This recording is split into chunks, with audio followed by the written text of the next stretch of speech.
அவங்கள பார்த்து ஒரு முறைக்கிறாங்க. முறைச்சோடனே இவங்க அப்படியே தலையை கீழே போட்டுக்கிறாங்க. யார் இந்த ஐடியா பண்ண ஆளுங்க, கொல்றதுக்காக ஐடியா பண்ண ஆளுங்க அப்படியே தலையை கீழே போட்டுக்கிறாங்க. அவங்களுடைய அந்த தாடை இருக்குல்ல போய் நெஞ்சோட ஒட்டி அப்படியே லாக் ஆகிடுச்சு அப்படிங்கிறாங்க. அதுக்கப்புறம் அவங்க தலையே தூக்கலை, ரசூல்லா போகிற வரைக்கும் தலையே தூக்கலை. அவங்க பாட்டுக்கு தவாஃப் செஞ்சுட்டு தொழுதுட்டு இந்த மாதிரி இருந்தாங்க. அவர்கள் தலையை உயர்த்தக்கூட சக்தி பெறவில்லை.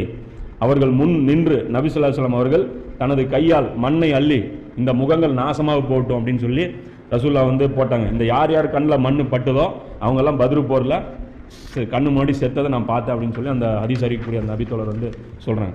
இந்த மாதிரி பயங்கரமான சுச்சுவேஷன் அந்த அளவுக்கு டிஃபிகல்ட்டாக இருந்திருக்கு.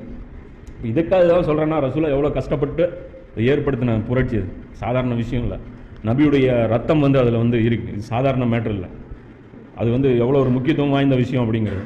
இதே மாதிரி ஒரு சில ரொம்ப நொந்து போயிருக்கிற விஷயங்கள்ல ஒரு சில ஆறுதலான விஷயங்களும் நபி ஸல்லல்லாஹு அலைஹி வஸல்லம் அல்லாஹ் அப்பப்போ ஏற்படுத்தணும். என்ன அப்படின்னு பார்த்தீங்க அப்படின்னா, அனஸ்